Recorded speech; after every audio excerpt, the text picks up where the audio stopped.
Hi, I'm Michael Sandler. And I'm Jessica Lee. And we've been married 10 years. And though everything looked rosy from the outside looking in, life has been the opposite of a walk in the park. I nearly died twice. I was chronically ill. Then we had 3 miscarriages. We've often thought of throwing in the towel. But miraculously, we didn't. We believe everything happens for a reason. And when the challenges arise, they're opportunity for steering and growth. Throughout it all, there's been one constant. A desire to plug in and lead a life guided by spirit. We want to know what happens when you let go of the safety net of the familiar. And follow that intuitive voice wherever it guides you. Through the Inspire Nation show, we've had the opportunity to learn from well over 1,000 amazing guests. And now we want to bring these lessons and practices to life. As we're guided to adventure, challenge, and into the unknown. As we travel with our kitty cats and Roo Roo, our adopted service rooster, to experience the magic of our guests and their lives. So come join us on our journey, a quest to follow spirit and see where she guides us. Woohoo!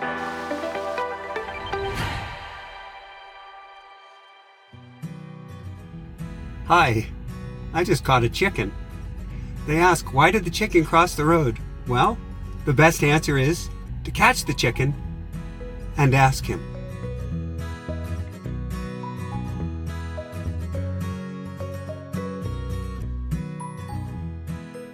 Well, I know that we had gone for a beautiful drive, and it's dusk, and on this little mountainy double yellow line highway, here comes a rooster, at the time looked like a small chicken, running across the road in front of the Tesla.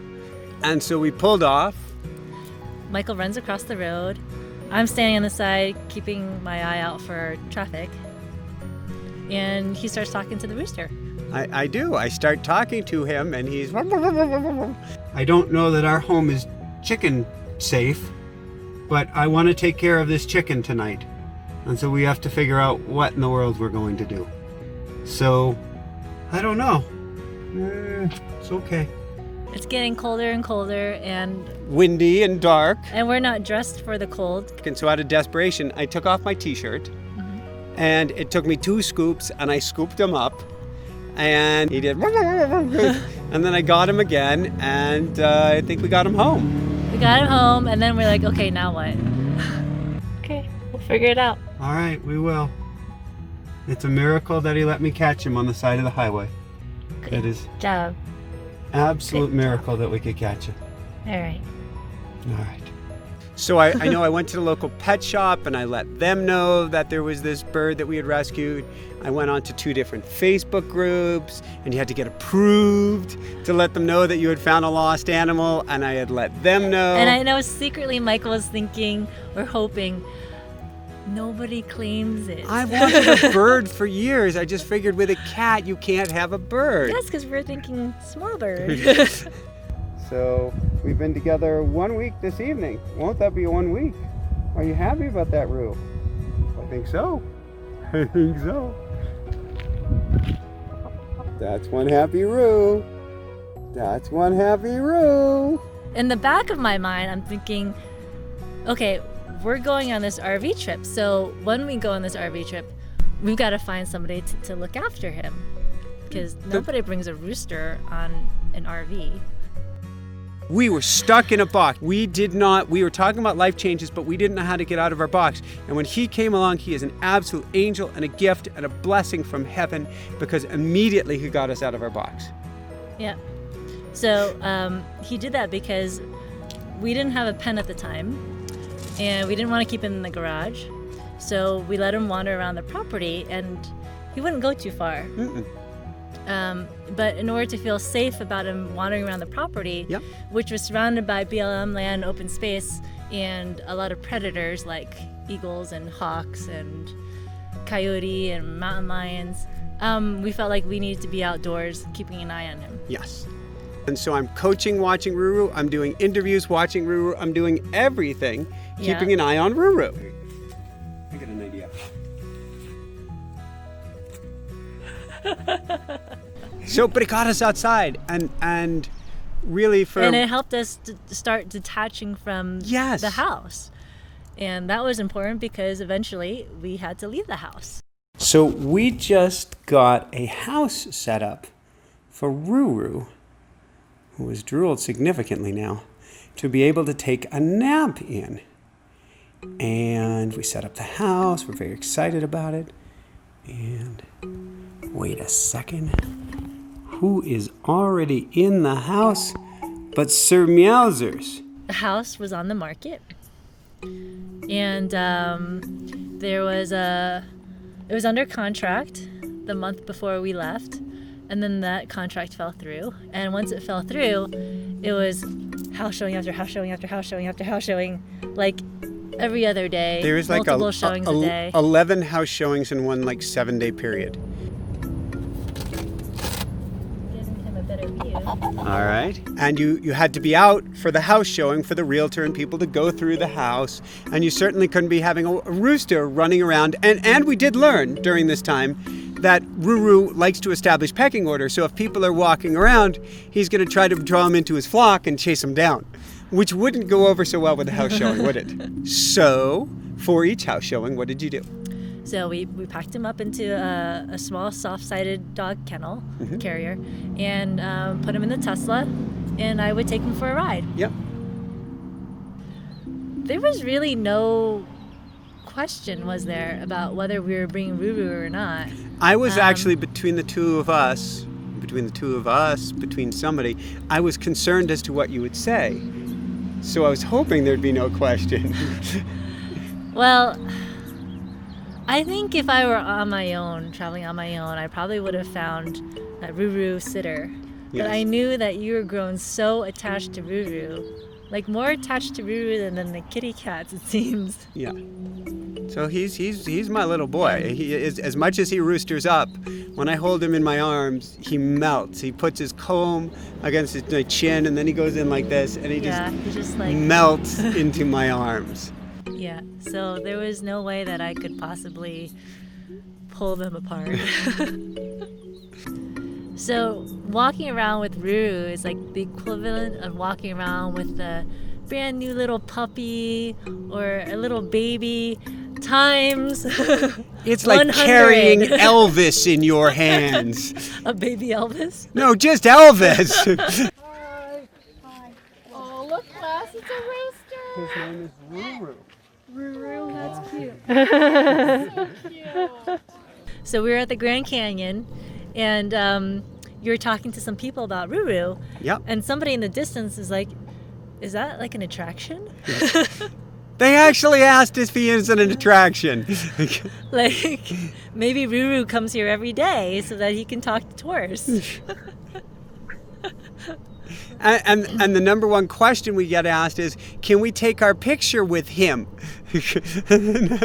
And he loves it. He has been enjoying himself, his time out here.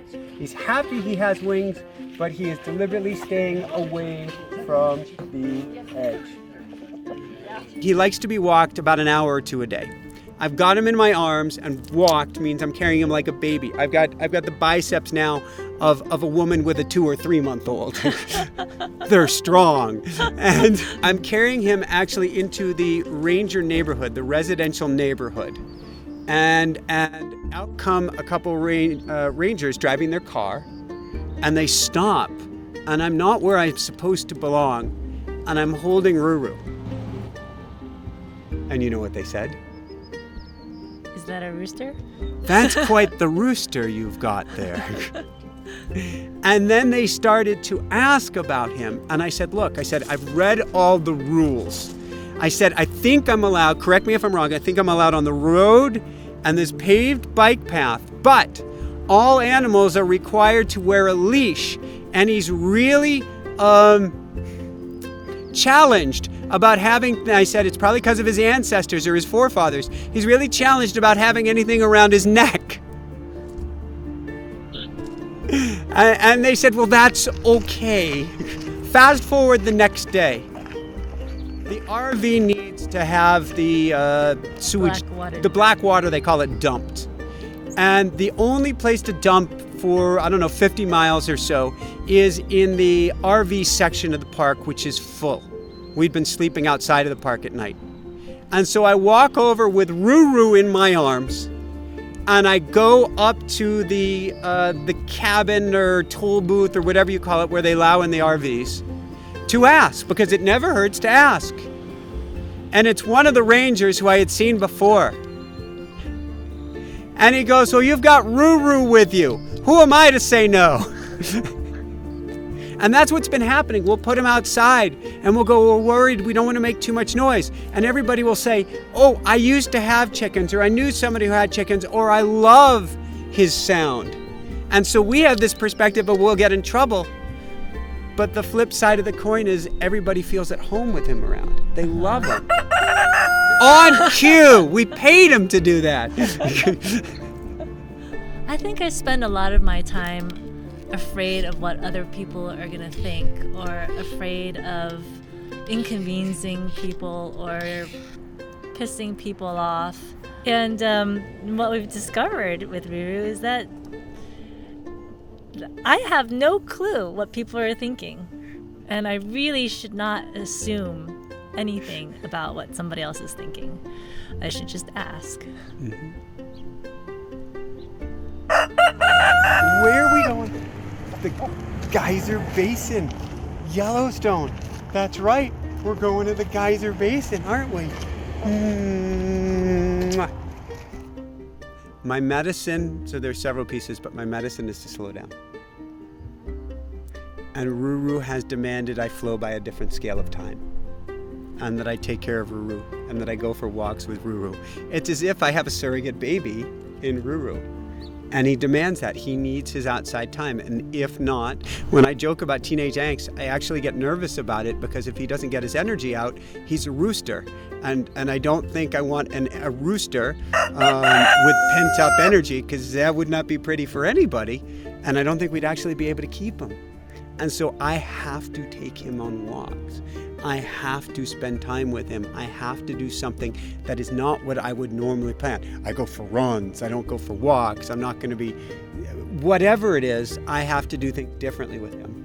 And I really have to think of his needs first. And I am convinced he is truly an angel here to help us on our journey to help others, whatever that looks like.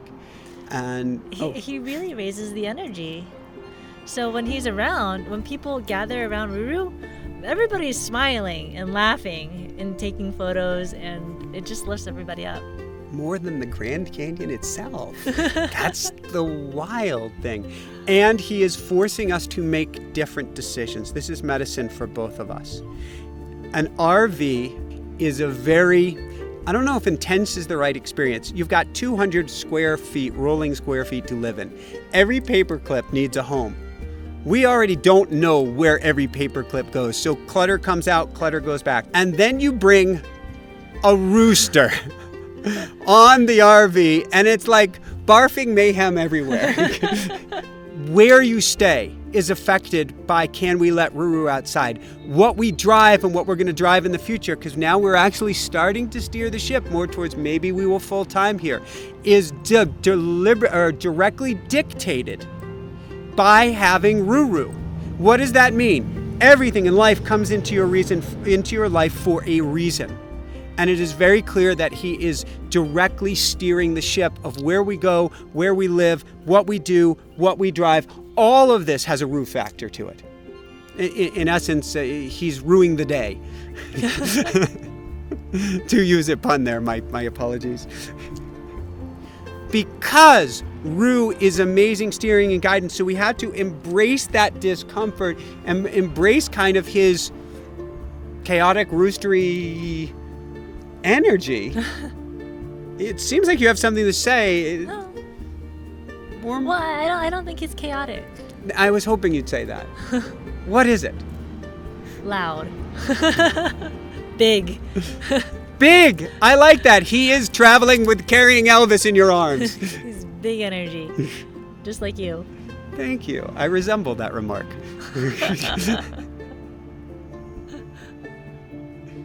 Uncle